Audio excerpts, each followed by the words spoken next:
ನಿಮ್ಮ ಜಮೀನು ಕೊಟ್ಟಿದ್ದೀರಾ, ಇದೊಂದು ನೈಸಿಗೆ ಕೊಟ್ಟಿದ್ದೀರಾ? ಅಯ್ಯರಾಮನೆ ಆ ಲೈನ್ ಬಂದಿರೋ ಕೊಡಲೇಬೇಕಿತ್ತು. ಇವತ್ತು ಈಗ ನೀವು ಇಷ್ಟೊಂದು ಪ್ರೇರೇಪಣೆ ಯಾರು ಕೊಟ್ಟಾರೆ ನಿಮಗೆ ಈ ಪ್ರಾಜೆಕ್ಟ್ ಮಾಡೋದಕ್ಕೆ?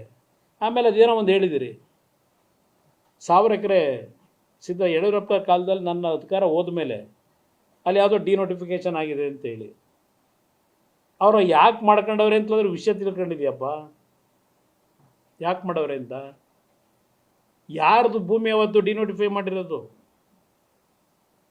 70 ಲಕ್ಷ ಕೊಟ್ಟರು, ನಾನು 2.25 ಕೋಟಿ ಕೊಡ್ತಿದ್ದೀನಿ. ಯಡಿಯೂರಪ್ಪನವ್ರ ಕಾಲದಲ್ಲಿ ಬರೀ 70 ಕೊಟ್ಟಿದ್ರು, 70 ಲಕ್ಷ. ಅದು ರೈತರ ಭೂಮಿನ ಅಕ್ವೈರ್ ಆಗಿದ್ದು, ಅಲ್ಲ ಡಿನೋಟಿಫೈ ಆಗಿದ್ದು. ಸಿದ್ದರಾಮಯ್ಯರ ಕಾಲದಲ್ಲಿ ಒಬ್ಬ ತಿಮ್ಮೇಗೌಡ ಅಂತೇಳಿ ಎಕ್ಸೈಸ್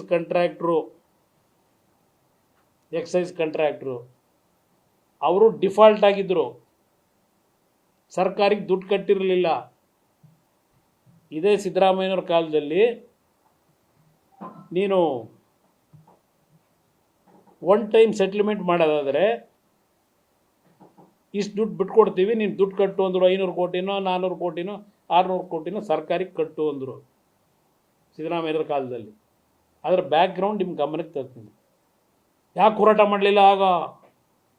1000 ಎಕರೆ ಡಿನೋಟಿಫೈ ಮಾಡಿದಾಗ ಯಡಿಯೂರಪ್ಪನವ್ರ ಕಾಲದಲ್ಲಿ ಹಾಗೆಲ್ಲ ಹೋಗಿದ್ರು ಇವರು ಅಂತ ಏನು ಹೇಳ್ತಾ ಇದ್ದಾರೆ.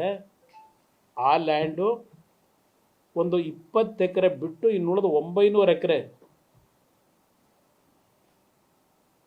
ಆ ಕಂಪನಿಯವರಿಗೆ ಸೇರಿದ್ದು. ಆ ತಿಮ್ಮೇಗೌಡರು ಅಂತ ಹೇಳಿದ್ನಲ್ಲ, ದುಡ್ಡು ಕಟ್ಟಿರಲಿಲ್ವ ಅವರಿಗೆ, ಒನ್ ಟೈಮ್ ಸೆಟ್ಲ್ಮೆಂಟಿಗೆ ಸಿದ್ದರಾಮಯ್ಯನವರು ಒಂದು ಅವಕಾಶ ಕೊಟ್ಟಿದ್ರಲ್ಲ, ವಿನಾಯಿತಿ. ಅದನ್ನು ದುಡ್ಡು ಕಟ್ಟಲಿಕ್ಕೆ ದುಡ್ಡಿರಲಿಲ್ಲ ಅವ್ರ ಹತ್ರ. ಅದಕ್ಕೆ ಹೋಗಿ ಸರ್ಕಾರದ ಮುಂದೆ ಅರ್ಜಿ ಹಾಕೊಂಡು ಡಿನೋಟಿಫಿಕೇಷನ್ ಮಾಡಿ ಸರ್ಕಾರದಿಂದ ದುಡ್ಡು ತಗೊಂಡು ಸರ್ಕಾರಿ ದುಡ್ಡು ಕಟ್ಕೊಂಡವ್ರೆ. ಇದು ದೊಡ್ಡ ವ್ಯವಹಾರ. ಅಲ್ಲಿ ಯಾರು ರೈತರ ಭೂಮಿದಲ್ಲ ಡಿನೋಟಿಫೈ ಮಾಡಿದ್ದು. ರೈತರ ಭೂಮಿ ಎಲ್ಲಿಂದ ಮಾಡ್ತಾರೆ ಡಿನೋಟಿಫೈನ? ಇದೇ ನೀವಿದ್ದರಲ್ಲಪ್ಪ ಮಂತ್ರಿ ಸಿದ್ದರಾಮಯ್ಯರ ಕಾಲದಲ್ಲಿ, ಯಾವುದು ಅರ್ಕಾವತಿ ಲೇಔಟು. ಎಸ್.ಎಂ. ಕೃಷ್ಣ ಅವ್ರನ್ನೂ ಆಳಕ್ಕೆ ಬಿಡಲಿಲ್ಲ. ಎಸ್.ಎಂ. ಕೃಷ್ಣ ಅವರು ರಾಜ್ಯಸಭಾ ಮೆಂಬರ್ ಮಾಡಿದಾರೆ. ಯಾರ್ರೀ? ಸೋತ್ ಮನೇಲಿ ಕೂತಿದ್ರು. ಎಸ್.ಎಂ. ಕೃಷ್ಣ ಅವರನ್ನು 94ರಲ್ಲಿ ದೇವೇಗೌಡರು ಮುಖ್ಯಮಂತ್ರಿಯಾಗಿ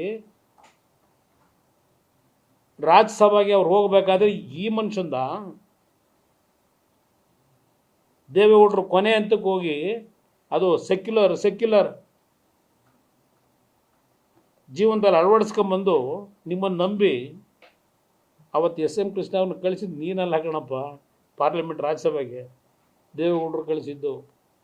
ಹೊರಗಡೆ ನಾನು ಎಸ್.ಎಂ. ಕೃಷ್ಣ ಅವರಿಗೆ ಬೆಂಬಲವಾಗಿ ನಿಂತು ಪಾಪ ಹೇಳ್ಕೊತಾರೆ. ಇದನ್ನೇ ನಾನು ಹೇಳ್ತಾ ಇರೋದು. ಯಾವ ಡಿನೋಟಿಫಿಕೇಷನ್ ಬಗ್ಗೆ ನೀವು ಹೇಳ್ತೀರಿ, ಆ ರೀಡು ಅಂತ ಮಾಡಿದ್ರಲ್ಲ ನೀವು ಮಂತ್ರಿ, ಸಿದ್ದರಾಮಯ್ಯವ್ರ ಮುಖ್ಯಮಂತ್ರಿ, ಅವತ್ತು ರೈತರ ಭೂಮಿನ ನೀವು ಡಿನೋಟಿಫೈ ಮಾಡಿದ್ದು ಎಲ್ಲ GPA ಹೋಲ್ಡರ್ಗಳನ್ನು ಮಾಡಿದ್ರಿ. ರೀಡು ಹೆಸರಿನಲ್ಲಿ 450 ಎಕರೆ ಅರ್ಕಾವತಿ ಲೇಔಟಲ್ಲಿ ಎಷ್ಟು ಸೈಟ್ ಕೊಟ್ಟರೋ ಗೊತ್ತಿಲ್ಲ.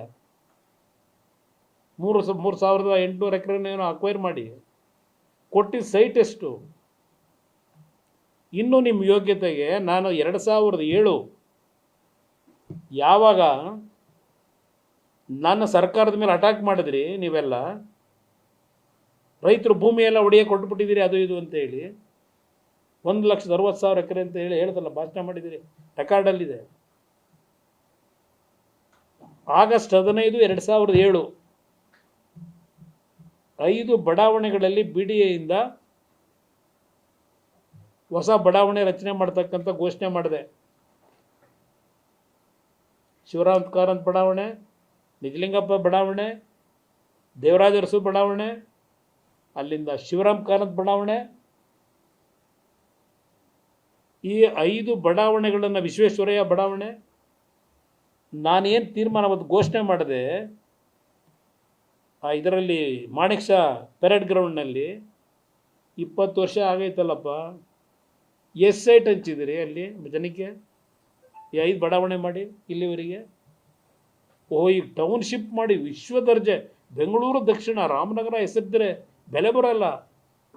ಬೆಂಗಳೂರು ದಕ್ಷಿಣ ಮಾಡಿಬಿಟ್ರೆ ರೈತರಿಗೆ ಏನು ಬೆಲೆ ದೊಡ್ಡ ಮಟ್ಟದಲ್ಲಿ ಬಂದ್ಬಿಡುತ್ತೆ. ಹೇಳ್ತಾ ಭಾಷಣ ಮಾಡಿದ್ದು ನೋಡಿದ್ದೀನಿ. ಅಲ್ಲಿ 1000 ಎಕರೆದು ಪಕ್ಕದಲ್ಲಿ ಕೂರಿಸ್ಕೊಂಡು ಹಿಮ್ಮೇಳ ಮಾಡ್ತಿದ್ರಲ್ಲ ಎಂ ಬಿ ಪಾಟೀಲು, ಅದು ಯಾರಿಗೆ ಮಾಡಿದ್ದು ಅಂತ ಹೇಳಪ್ಪ? ರೈತರಿಗೆ ಮಾಡಿದ್ರು ಡಿನೋಟಿಫಿಕೇಶನ್ನು ಬಿ ಜೆ ಪಿ ಸರ್ಕಾರದಲ್ಲಿ. ತಿಮ್ಮೇಗೌಡರಿಗೆ ಮಾಡಿಕೊಟ್ಟಿದ್ದು ಅದನ್ನು ಸ್ವಲ್ಪ ಹೇಳಿ. ನ್ಯೂಸ್ ಫಸ್ಟ್ ನಿರ್ಭೀತಿಯಿಂದ ನಿಮ್ಮ ಪರವಾಗಿ.